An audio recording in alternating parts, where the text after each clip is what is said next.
3:51 in the morning. You snap awake to a deep vibrating siren rolling across the night. Not the kind you hear from police cars or ambulances.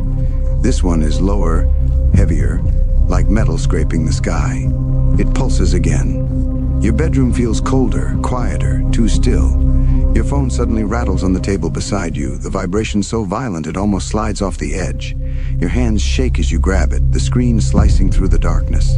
A single message appears. National Emergency Alert. Defense Readiness Level 1. Seek shelter immediately. You stare at it, your mind refusing to process the words. Nuclear attack launched the point of no return. War isn't approaching. War has already started. Your heartbeat climbs into your throat. Outside, more sirens begin to howl, echoing down empty streets. Another notification slams into your screen, multiple long-range missile launches detected. Take cover now.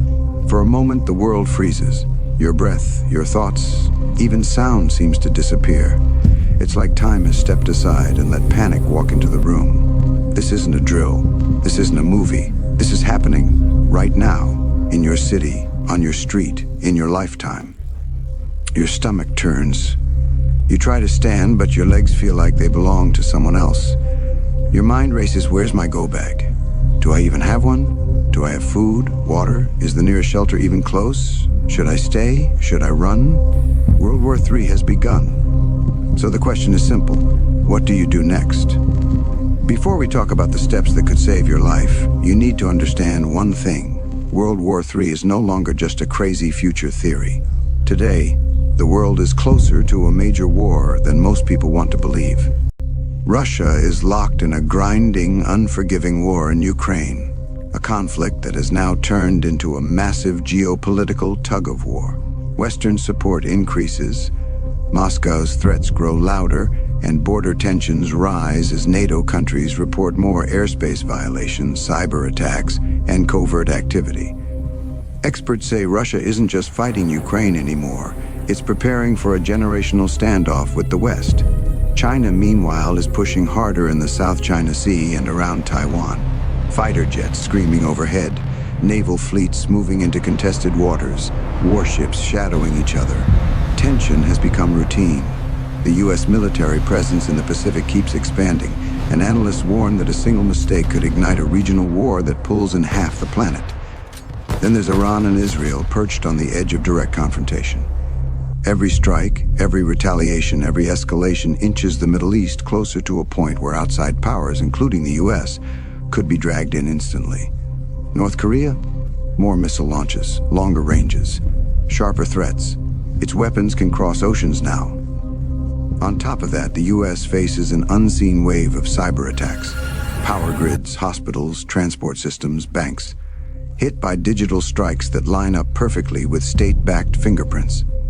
Each of these problems alone is bad, but all together, they make the world ready to explode with just one small spark. This is why being prepared is not fear. It's smart responsibility. If World War III starts tomorrow, your preparation might be the only thing that helps you stay safe while everything else falls apart. Forget everything you've read in history books. This isn't trench warfare. There aren't soldiers marching across open fields. A modern world war doesn't roar in with tanks and bombs at first. It begins quietly, almost invisibly, with a keyboard, a code, hidden strike. Cyber attacks hit first. Power grids flicker and die. Phones go silent. Satellites vanish from the sky. Confusion spreads faster than any missile. Supermarket shelves empty in hours. Gas stations run dry. Hospitals overflow or close completely. Clean water becomes a precious luxury. People don't always die in explosions. They die in the chaos, in the breakdown of the systems that hold daily life together. And the first sound of this war, it might not be a blast. It might be the deafening silence of a world that has suddenly stopped. Because surviving starts in your mind. Panic is the real enemy. It clouds your judgment, it blinds you, it steals precious seconds that could save your life. The people who survive disasters aren't always the strongest or the best equipped. They're the ones who stay calm when everyone around them is falling apart. You don't need secret bunkers or thousands of dollars in gear. What you need is clarity, You need to face reality. The impossible can happen, and history has proven it again and again. Your goal isn't to be perfect, it's to be ready. A calm mind, steady and focused, is stronger than any weapon. When a global war breaks out, the first 24 hours decide everything. The moment you realize the world has shifted into chaos, you have to move with calm, not fear. Your first task is simple but deadly important. Understand your risk.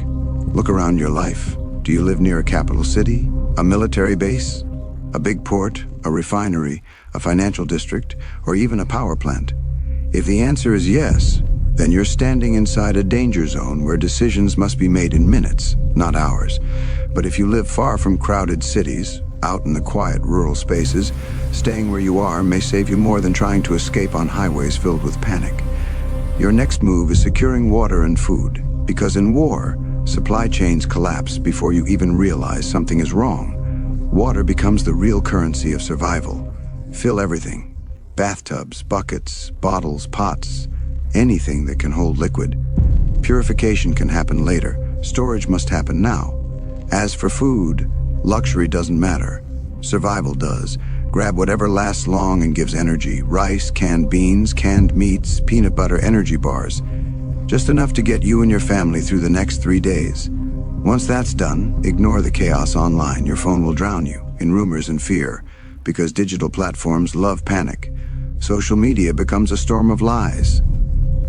But an old-fashioned emergency radio, crackling, simple, solid, will give you the truth when everything else stops making sense. Then, you need your essentials. Not clothes or comfort, but identity. Grab your IDs, passports, cash, medicines, flashlights, batteries, power banks, and warm clothing. Imagine that your bag is your new home. If you can survive 72 hours with what's inside it, you're better prepared than most people around you. Finally, make a communication plan. Phones may die, signals may crash, and the internet may disappear. Write down important numbers on paper. Choose one meeting point. Talk to your family, even if the conversation feels heavy or strange.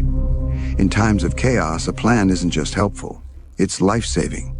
Because in the first 24 hours of World War III, survival doesn't belong to the strongest. It belongs to the prepared.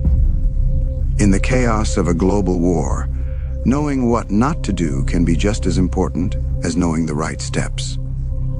The moment panic hits the streets, your instinct might push you toward the grocery store, but that's the first mistake. By the time you even reach the parking lot, shelves will already be empty, lines will be endless, and fights may break out over the last bottle of water. The next mistake is trusting social media. In a crisis, rumors travel faster than missiles, and fear spreads like wildfire. One wrong post can lead you in the wrong direction. And whatever you do, don't reveal your supplies to anyone. When people are desperate, rules, manners, and morals disappear instantly. Your food, your water, your gear, these must stay private. And don't sit and wait for rescue, because emergency services collapse quickly under the weight of nationwide panic. In World War III, the brutal truth is simple. You are your own first responder. But preparation doesn't have to start when the crisis begins. It starts now, quietly, calmly, and one small step at a time. Begin by building a simple 3-day supply of food and water. Not a bunker, not a warehouse. Just enough to keep you steady when others are scrambling. Keep your car's tank at least half full. In emergencies, fuel becomes gold. Learn how your emergency radio works, because when the internet dies, that small device becomes your lifeline. Pack a basic go bag with essentials, nothing fancy, just survival tools. Talk to your loved ones while everything is still normal. Make plans. Write down phone numbers and addresses on paper, because digital memories vanish when power grids fail. These steps may feel small, almost too simple, but each one puts you miles ahead of the average person. Preparedness isn't fear. It's peace. It's control. It's the freedom to breathe when the world is suffocating. Because when everything flips upside down and the systems we rely on crumble, the only thing that keeps you standing is the preparation you made long before the first siren ever sounded. The world won't wait for you to get ready. Sirens will scream, streets will empty, and chaos will arrive before you even realize it. But if you've taken even small steps today, packed a bag, stored water, talked to your family, you won't be lost in the panic. If you found these tips useful, make sure to hit the like button. It helps others stay prepared too. And don't forget to subscribe and turn on notifications so you never miss an update on survival strategies when the world gets dangerous.